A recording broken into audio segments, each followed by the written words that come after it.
Bastard Maxwell. All he'd cared about was getting those specimens he'd stumbled on back to the museum undamaged.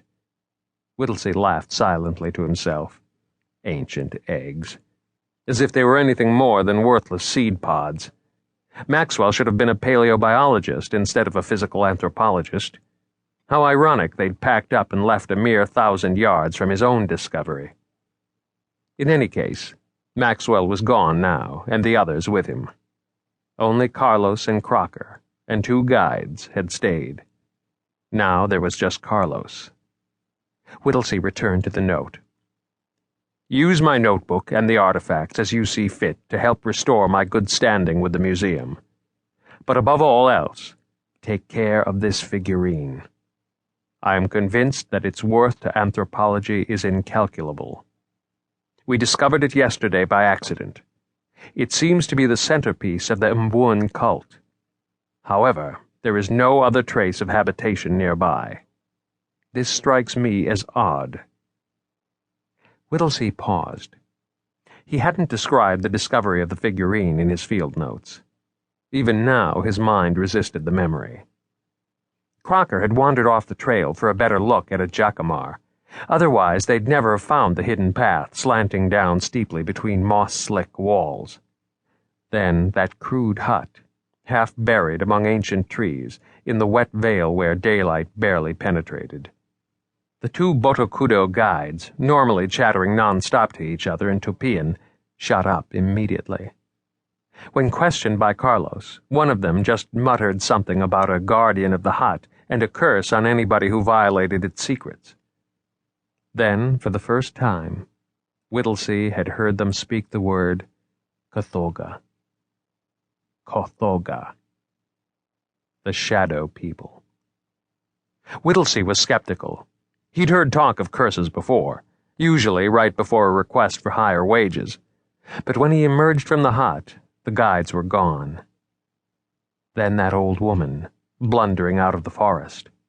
She was probably Yanomamo, obviously not Kothoga. But she knew of them. She had seen them. The curses she'd hinted at, and the way she'd just melted back into the forest, more like a jaguar yearling than a septuagenarian. Then they turned their attention to the hut. The hut.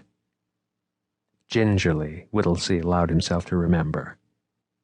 It was flanked by 2 stone tablets with identical carvings of a beast sitting on its haunches.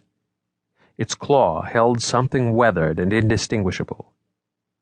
Behind the hut lay an overgrown garden, a bizarre oasis of bright color amid the green fastness. The floor of the hut was sunken several feet, and Crocker almost broke his neck on the way in. Whittlesey followed him more carefully, while Carlos simply knelt in the entranceway. The air inside was dark and cool, and smelt of decaying earth. Switching on his flashlight, Whittlesey saw the figurine sitting on a tall earthen mound in the middle of the hut. Around its base lay a number of strangely carved discs. Then the flashlight reached the walls. The hut had been lined with human skulls. Examining a few of the closest, Whittlesey noticed deep scratch marks he could not immediately understand. Ragged holes yawned through the tops. In many cases, the occipital bone at the base of the skull was also smashed and broken off, the heavy squamosa bones completely gone. His hand shook, and the flashlight failed.